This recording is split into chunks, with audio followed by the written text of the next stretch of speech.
Good afternoon. My name is Stretch Hoff. I'm with interviewer with the Veterans History Program. And today we have our privilege to have Charles Harrington with us. Correct. He's a World War II veteran, has a really neat story to tell us. Yes. And so I'd just like to start off with where you grew up and went I to was school. originally from Price Hill, Okay. and I was always a little on the athletic side. I played football and I only weighed 120 pounds, and I got racked up in a game at Norwood and had a bad knee. The rest I still have. Had that the rest of my life. And it could have kept me out of the service if I had wanted to be out. But I could see the war coming on it's before Pearl Harbor. And I didn't want to be in the infantry, so I thought I'd take a shot at the Air Corps at that time, and I went down to try to get into the Naval Air Corps, and I had a hear operation when I was a baby, and they said, "Oh no, we can't use you," and I said, "Oh, okay." So I went right over to the Air Force recruiting Walked office. across the hall. They said, "Well, let's see if it has affected your hearing."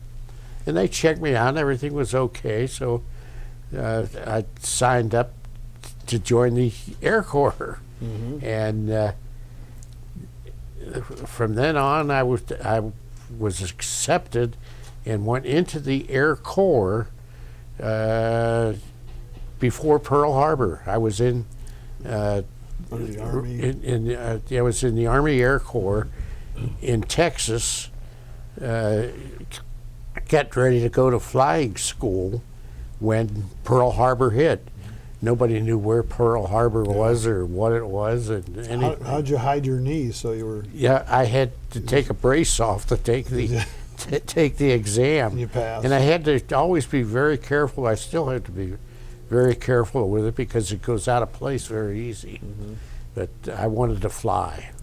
So you were right out of high school then? So you were, what, 18 years old? When No, I was a sophomore at UC in aeronautical engineering. Oh. And was doing very well, doing very good. But they took me while I was still in school, and that's when I joined the Air Force just before Pearl Harbor. But I had a funny thing happen when I was a kid, when I was a young kid, before high school even. I would have dreams at night of like a fiery tennis ball come up and come up real slow and zip by me. Yeah. And it was like the size of tennis balls or Christmas tree ornaments, and I'd see these things coming, and then zoom, zoom, and I had that dream numerous times, and one morning, early in the morning, over Tunis, here comes this fireball. Ooh, it was a complete thing that I had been dreaming about when I was a kid. I couldn't believe it. It stunned me that here was this thing that I was seeing. It's amazing, yeah. 20 years, 10 years before. I could not believe it. And I always figured then I had a guardian angel. Someone's looking out for you. Yeah, From a long time ago. And I did. I had a guardian angel. I had so many close calls that were inches made the difference. In fact, my last mission, my 168th mission, I had this polyp over my jaw here, my tooth, and it had swollen up to the point where as I dive bombed, it closed off. So I had 15,000 foot pressure on one side, ground pressure on the other side, and I'm feeling for blood. I thought I was hit, or the pain was terrible, and nothing happened. and I'm flying around trying to get back to the base, and I was over a well protected territory, and they shot the dickens out of my airplane. Oh, wow. My guns, which are only maybe a foot over to foot and a half over to the side of where you're sitting in the cockpit, maybe 2 feet, but close, were bent up through my wing, and that was an instance of just a couple inches I'd have cracked up right then, because I was right down on the ground level, and I'd still be over there. Oh, wow. But I got back to the base with the airplane, and the plane was shot up bad, and the first person that took a look at it said, your wing, your main strut in your wing is cracked. If you'd taken one sharp turn, your wing would have come off. Oh my gosh. And so that was an indication of my luck. Oh boy. And from then on, I just had good luck with everything that happened. Okay, I want to back way up now because you got me on your last mission here. You Yeah. got a big story before that. Yeah. So, tell us about you enlisted and passed the physical and everything. So you're in the Army Air Corps. Yeah, Air Corps. Okay, where did you go for training? Everything was in Texas, San Antonio, Texas. Went to flight school, the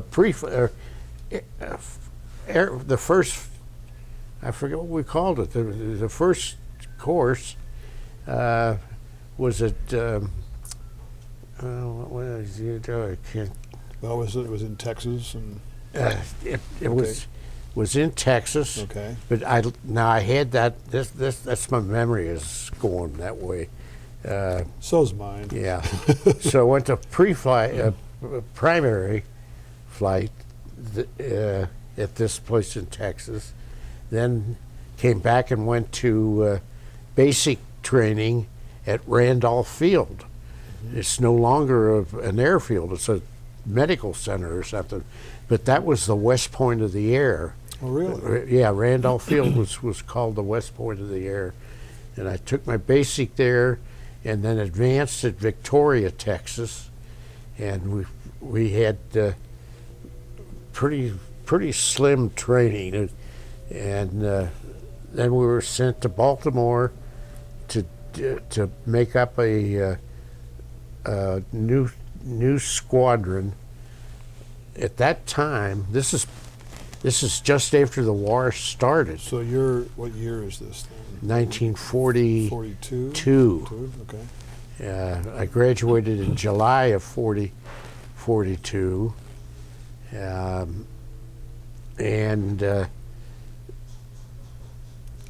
then from there we went to Baltimore to P-40s. We actually went to Bowling Field first, checked out in P-40s, then were sent to Baltimore, and that field we were such inexperienced pilots, such bad pilots, and the field was so poor that they sent us down to Washington National Airport to get some time and learn how to fly the airplane. Yeah. Because Now, when you were in training, what were you flying? Were those P-40s also? Or not? No, the PT-19 was the primary trainer. The BT-9 was an old metal plane, BT-9, and then the advanced was the AT-6, and that was a great airplane. North American made great airplanes. The AT-6 was a fun plane to fly and really a nice airplane. And the P-40 was a tough one to fly. But in your training, how do you learn how to shoot and hit a target while you're flying? How do I? How do you learn how to hit a target while you're flying? How do they do that? Well, you got all different exercises of ways to glide, to climb, to stall. You had a lot of time where you had to get up high enough and stall the airplane so you could recover, and had definite techniques to do that. to get out of a stall and get back into flying. And I'll tell you, we really probably were not ready to fly that P-40. Yeah. In fact, we graduated in July, and we were sent overseas in December to go to Egypt. Now, how much training, like At that at time, that point, did you have? I think we got 60 hours each, primary, basic, and advanced, and probably about the same in the P-40. Yeah.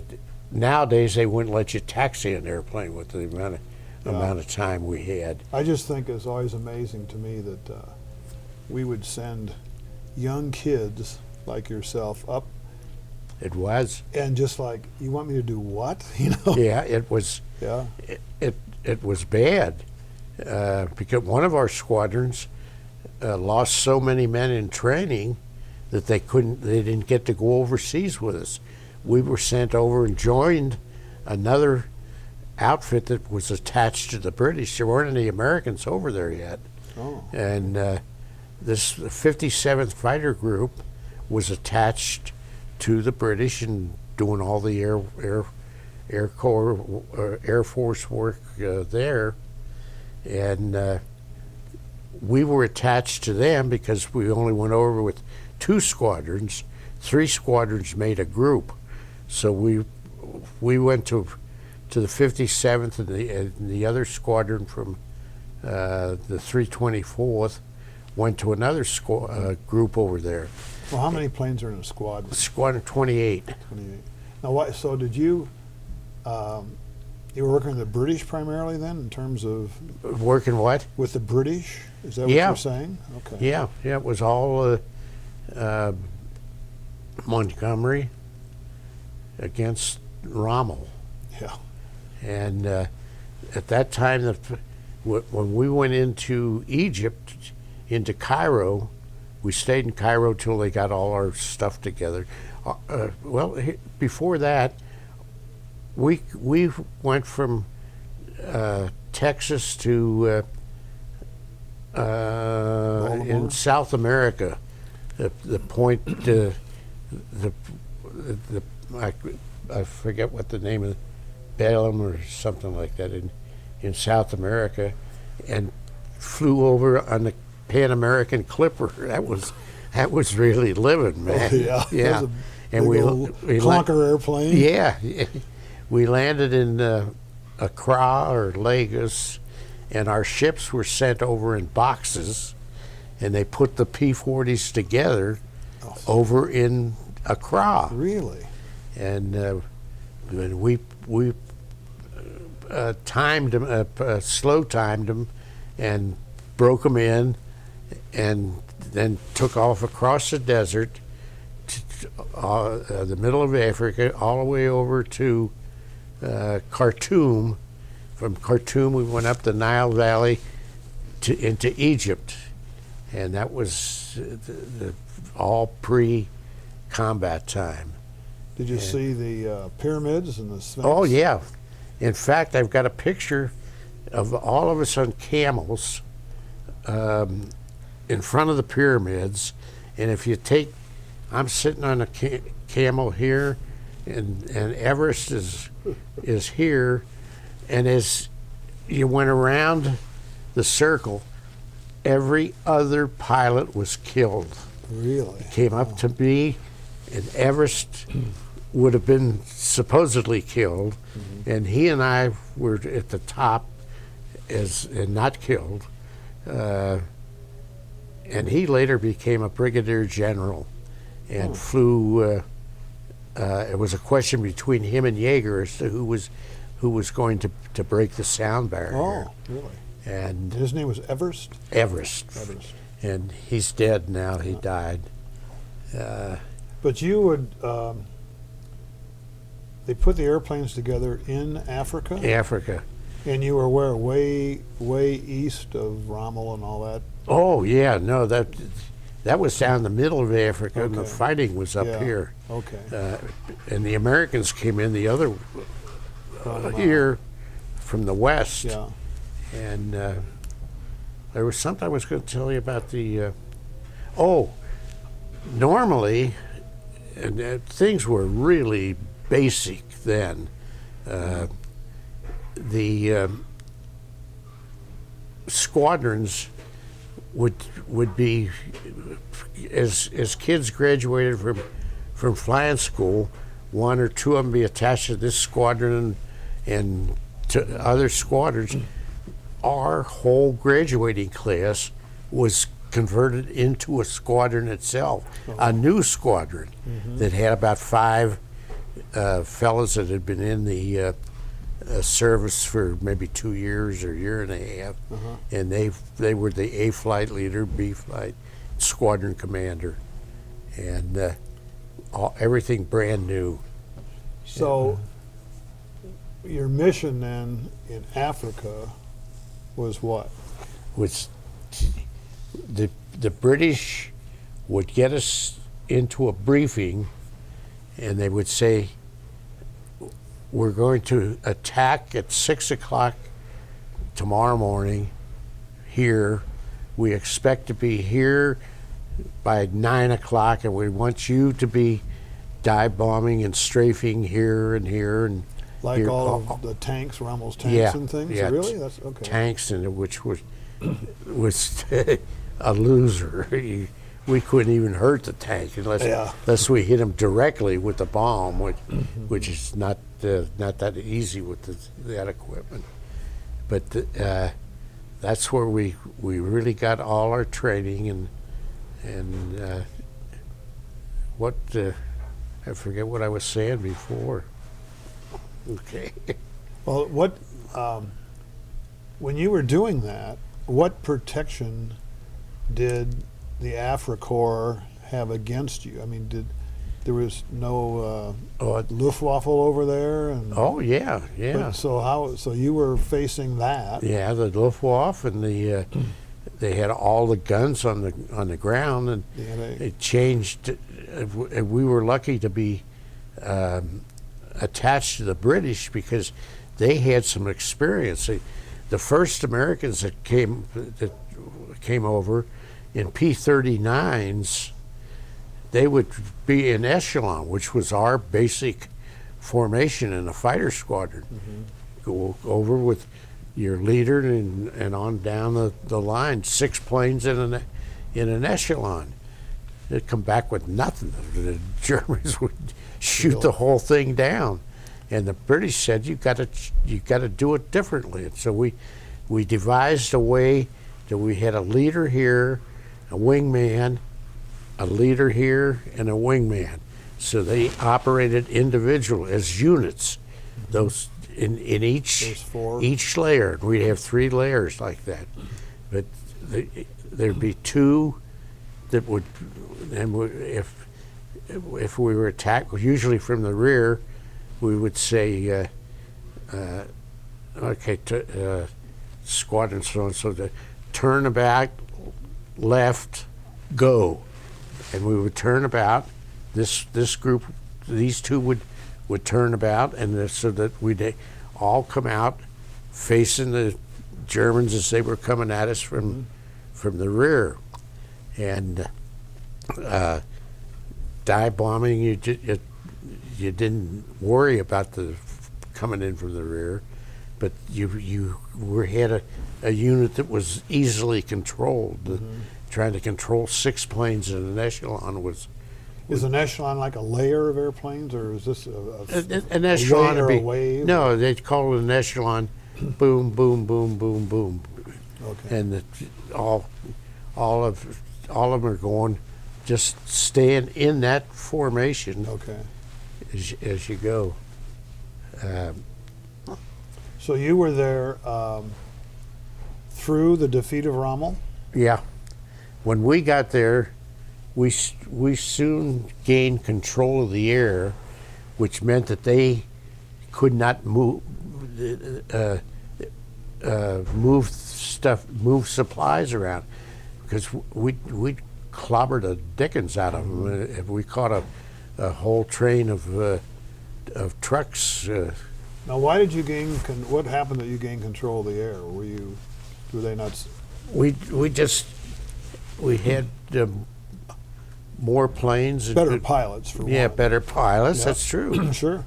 And But were your airplanes? You mentioned that the Messerschmitt was so much superior. Oh to yeah, we could see the Messerschmitts taking off in a airfield way the heck over there. Next thing they're up above, coming at us from the rear. But our most fatalities were from ground fire.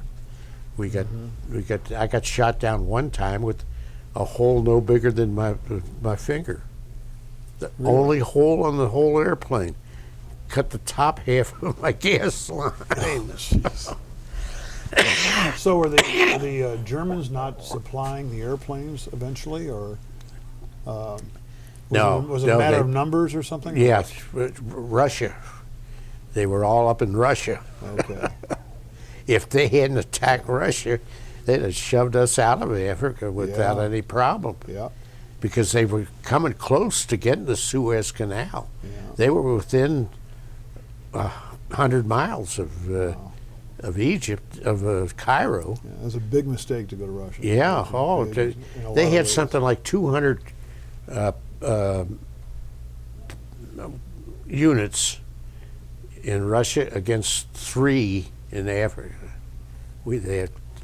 In fact, you remember Anzio? Oh yeah, sure.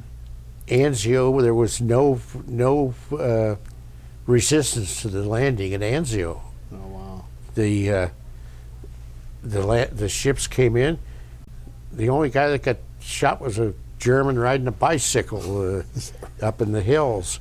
But then they immediately piled in there and closed that off. Yeah. And they had this Anzio Annie was a biggest gun in the war. I think it was 280 millimeter or I've something. seen pictures of that thing. It's just huge. Yeah, I knocked it out. Did you really? Yeah. Thank you. We've been trying to get it because it would come out and shoot back up into a cave on railroad. We never could find it, so we blocked the area off Like a grid pattern or something? Yeah, like a grid. And somebody saw it and gave it the grid A10 or whatever it was. I took my flight over, and here's the gun out shooting at the ships in the harbor. Went down on it. It didn't hit the gun, but I blew the tracks away, and they couldn't move it. Couldn't move it? Yeah. Yeah. And now, where was that? Was that it? That was Anzio. Okay. Yeah, in Italy. So now you, let's back up just a second here. So you went through the defeat of Rommel. Yeah. And what time period was that then? Was that in 42, 43, somewhere in there? In 42, we had the Palm Sunday show. This was after, I've got the dates over there on some of that, where they started evacuating Tunis. This is after we shoved them all the way up to Tunis. Patton came in the other way. We were coming like this. And we shot down 78 airplanes, trimotors, and 13 Messerschmitts in that 78. What happened, we would patrol, the P-40 was not a good night fighter. We would patrol that area and stop any movement of supplies or anything. And then when we left, the word got back to us that they formed these groups from all the airfields around there to evacuate people and supplies back to, I forget where they were going. I guess Sicily. Okay. And it's our last flight left. So I'm leading that last flight. Uh-huh. And as I'm coming back, here comes our new flight, and going back that way toward them. And I hear, Christ, there must be 1,000 of them down there. These guys, Yeah. our planes and Spitfires. And I'm thinking, have I got enough gas to take our crew back? Couldn't do it. So they went on, they shot down 78 of them. In one day, is this? Oh yeah, just in one fight. Oh my God. There were bodies floating up in the water, in the ocean, and debris all over the beach, and I can't imagine. Yeah, It's just no. amazing. it was, at that time, it was bigger than any battle in the Pacific or Yeah. any place. I'm familiar. Does a P-40? Are you the only one in there? Or do you have a co-pilot in there? Or No, two men? it's Just one you? one pilot, one Okay. man. Yeah. Okay. Okay. So now after Rommel, and then where do you go from there? Then we went to the invasion of Sicily, Okay. and flying from North Africa to Sicily. How big a trip was that? Hmm? How big a trip was that? Oh, that's a short one. Our range, we didn't have much range. I was in going to the say, what was the P-40. range of the P-40s? Hour and a half. Mm-hmm. So we dive bombed and strafed Sicily. I shot down another airplane over Sicily, and we got in there. And then I was the first plane to land on Sicily. After we had them out, had defeated the Germans there and cleared them out of there, they wanted to do this airfield to evacuate the wounded and everything, because they were still fighting. That's right.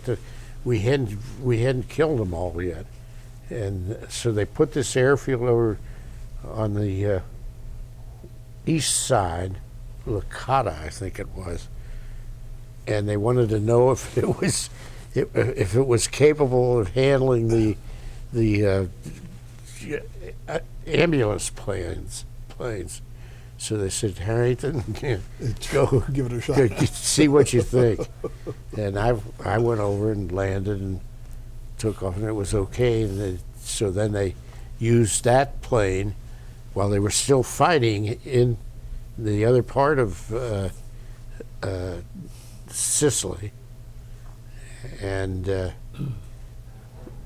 we eventually covered the invasion of Italy. Now, your mission was to take out railroads and anything the enemy had, Yeah, transportation wise, anything. Yeah, and also were you firing on the beachheads and so forth, where the German soldiers were, and gun emplacements Gun and emplacements. whatever. And in fact, for the invasion of Italy, they limited the number of planes that we could go over with, because they wanted to get the Messerschmitts off the ground. If we went over with everything that we could have, they wouldn't have tested us. So in about a week, our outfit was wiped out. really, Yeah. I don't understand that. I mean, They wanted. why wouldn't you want to send all your planes and catch them all on the ground?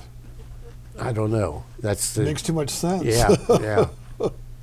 And So you wanted to get the Messerschmitts up in the air. yeah, they wanted To to see how good you were.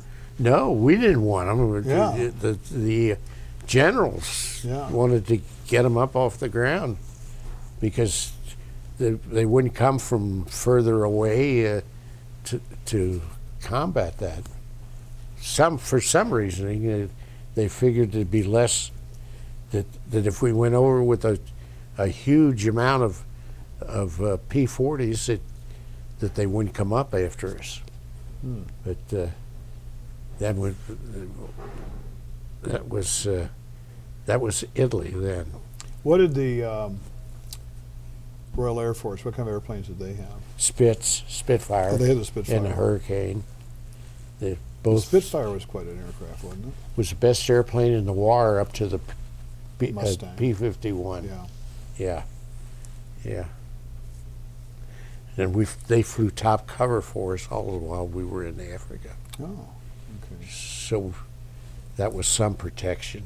Okay. If we got the Messerschmitts down to our level, we could handle them. We could outturn them, and Oh, but the thing is, you couldn't catch them if they wanted to run away. They were gone, or they'd climb away from us, yeah. or they come in from the back, or just we could have 100 planes down here, and they'd fly around with 2 airplanes if they wanted to. Up there. Geez. We couldn't get up there to get them. Now, when you invaded Italy, where were you? In Italy, Yeah, where was the invasion? Naples. Naples, okay. Naples. And our airfield then was right at the foot of Vesuvius. Vesuvius is right there, right where the invasion was. Our runway was lava from previous eruptions, and it was smooth as glass. It was great to start with, but then it got a little bumpy. Got broken up. Yeah, it wasn't like concrete. It got burned away. Well, tell us what you told me about the Vesuvius erupting, and it was. We were right up to the rim. This is before that. What was that one that blew up in Ohio, in the West Coast? Oh, a few years back. Yeah. Yeah, that was before that, where it blew everything away. Yeah. It started out with a cone about that big, ended up like that, and we went right up and walked around the edge of it, and we flew around it all the time, and they finally made us quit that because we were getting burns in the airplane from the hot. Yeah, but it was great coming back from Anzio because he had this big smoke column, and we had no navigation equipment other than. That was a great landmark for you. Yeah, so we could head right for that smoke. It was up to, I think it went up pretty high, 30,000 at times, and so that was a good marker for us. Now, so now you're in Italy and your base is there at Naples. Did you start going north from then? Yeah. North.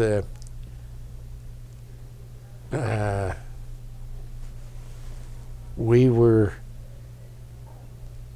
the big battle at Cassino. Mm-hmm. They couldn't get through Cassino, so that's when they decided to go around and go to Anzio.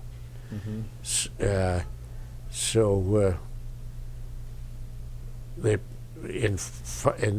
At Cassino we couldn't bomb the monastery. I was going to say, what was so tough about Cassino? Why couldn't you get through Cassino? It was just hills and valleys, and they fought room to room there at Cassino, and it was bad news. So that when they decided to go to Anzio, it cut off Cassino, and at Anzio they didn't even know we were coming. But then Anzio stayed there for months. We couldn't get them out of there. But that was nearing the end for the Germans in that part of the. So we're into 1944 and late 44. Yeah. Okay. Okay. Take a breather. Sure. Okay, we're back, Charlie, Okay. with Part 2, chapter 2 here. Okay. So I think we left and you were at your airfield near Vesuvius. Yeah. And so what happened after that? What was the course of the war for you? Well, the the wind was the governing thing then, because it blew the dust and the hot ash from Vesuvius, blew it away from our field. But to be safe, we had to, when we finished our day's combat, we had to park our airplanes at the Naples airport. And then we had to get up at 4 o'clock in the morning and move the planes back to our field, because if the wind changed, we would have to get them out of there. Because the wind was the thing that was, there was that continual hot ash in the air, Oh, yeah. and whichever way the wind blew is where it was going to damage it. And from there, we were lucky. We had a great, Bob Worley was the squadron commander. He was killed, and he became a brigadier general, and was killed in Korea. But he had us desiring to be the best pilots Really? that there were, and he instilled that in us, and we just, every landing, everything that we did, we wanted it to be the best. The best. And so we got the most out of that old beat up P-40. See, the P-40 was about 215, 220 miles an hour, believe it or not. The Messerschmitt was probably 350, and we'd climb at 1,500 feet a minute. So if we dive bombed and then pulled up 1,500 feet a minute, it took us a couple minutes to get out of range of the guns. Oh, boy. And it was That's a too long. bad airplane Yeah. for It that. always amazes me. I've been up to Wright Pat a couple times. The speed of those planes back then. The what? The speed of those planes. Oh, it's That's yeah, unbelievable yeah, what they can do Yeah. now. And what the P-51 did. The P-51 just outclassed them all. What was the speed on P-51? Oh, I guess it was about 350. Yeah. Yeah. Okay, so now where are we? You're have you, We're on the, so you're flying and you're supporting invasions of where? yeah, well, from there, let's see, I'm trying to think. See, my memory's not too good either. I'm trying to think what we did then. I really have forgotten it Did all. you ever do anything in France, southern France? In where? Southern France? No, the outfit went up there after I left. I left as the P-47s came in, about say 100 miles north of Rome, and of course all new pilots were coming in, new airplanes, and I had this polyp that wouldn't go away, and they assigned me. They sent me back to Wright Field Oh. to be a test pilot. That's where all the testing for the Air Force was done before it went out to the where it is now. And this didn't clear up. Every time I'd go down and go up, and boom, it could hit this thing with this polyp in this channel above my teeth would swell up and close off. Just the altitude. From the air rushing Yeah. in and out. Oh, man. So that was the end of my combat. But right? you flew 168 missions, 168. and you told me at the break you were shot down 3 times? Yeah, Okay. yeah. You've got somebody looking over your shoulder. don't Yeah. you? I was lucky. There were so many times when inches made the difference. I had shrapnel come through my cockpit, knocked my cockpit off.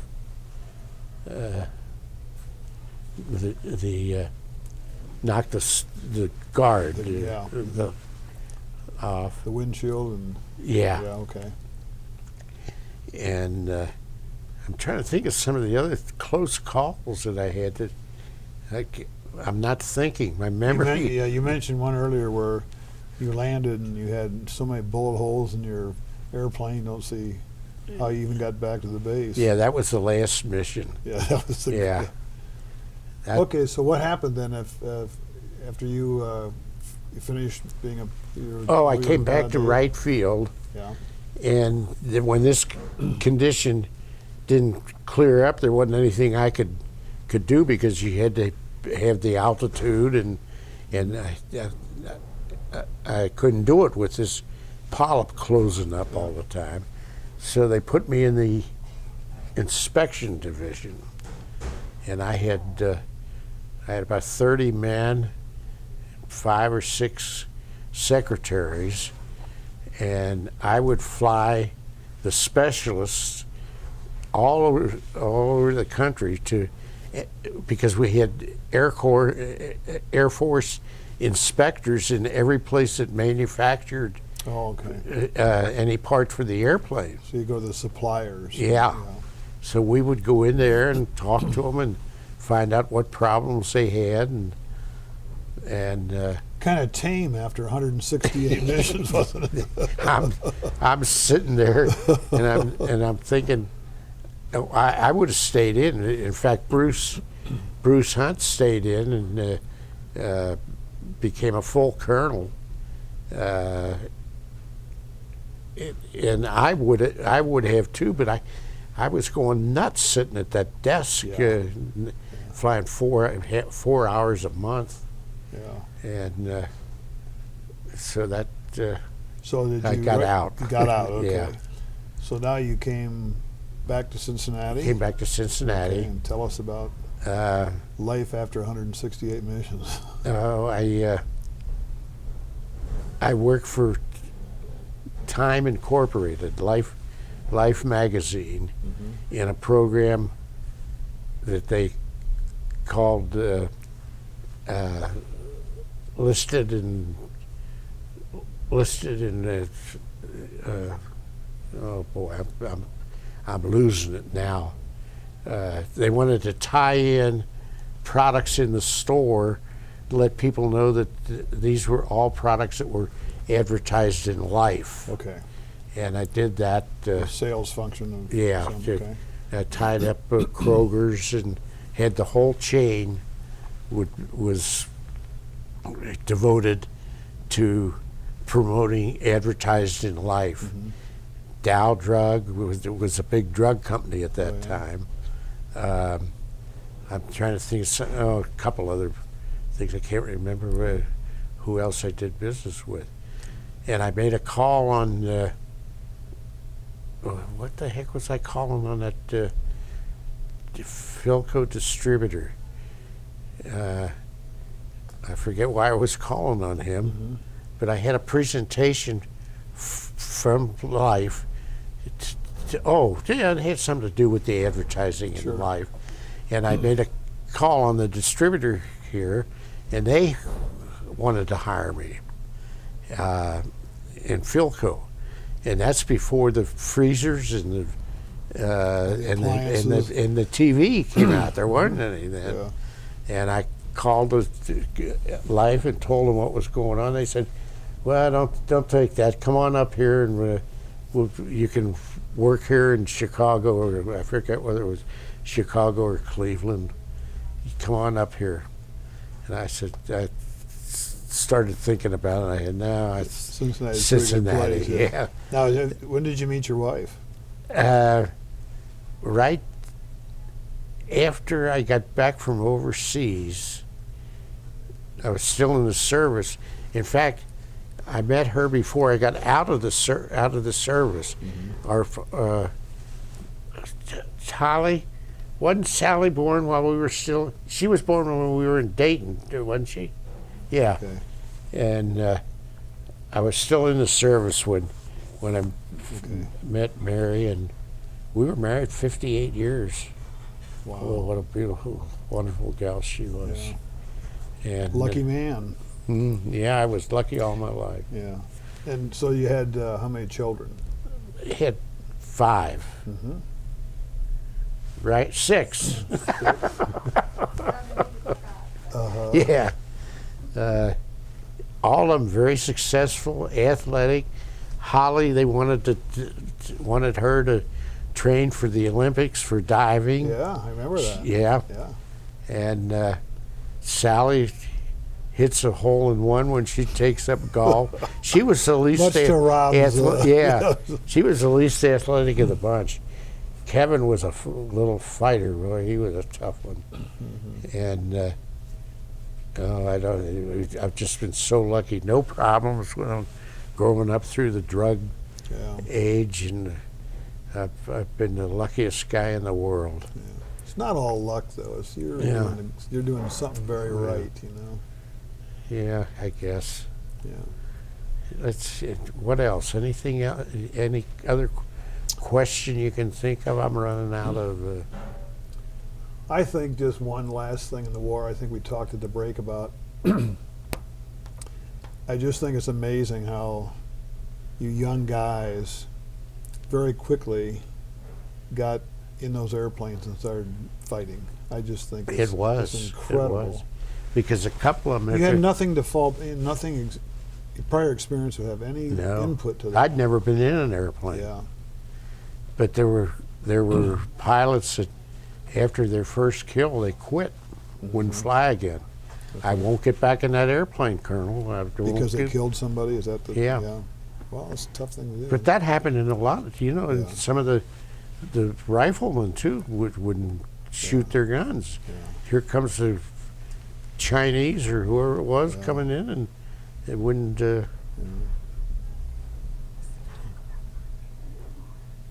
Sundays at the bars.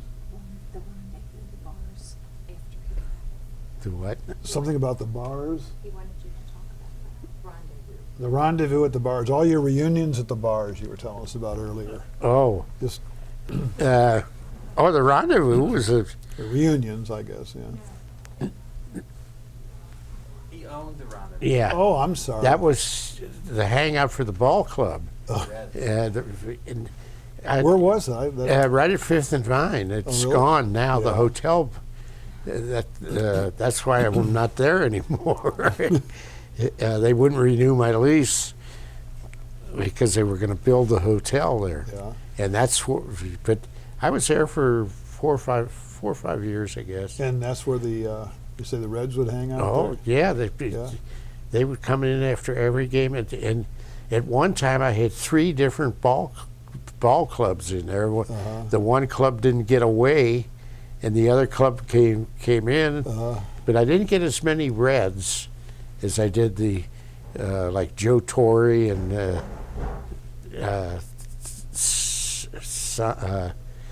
mostly the visiting teams, like because the Yankees. the Reds were home, Yeah, and they went home. but I'd still got a bunch of them. I was there when Rose came to the Reds. He was a pain in the ass. Tried to be nice and Yeah. make up with it. He was a jerk. So who else was on the Reds team at that time? Was that There was McMillan. I can't remember.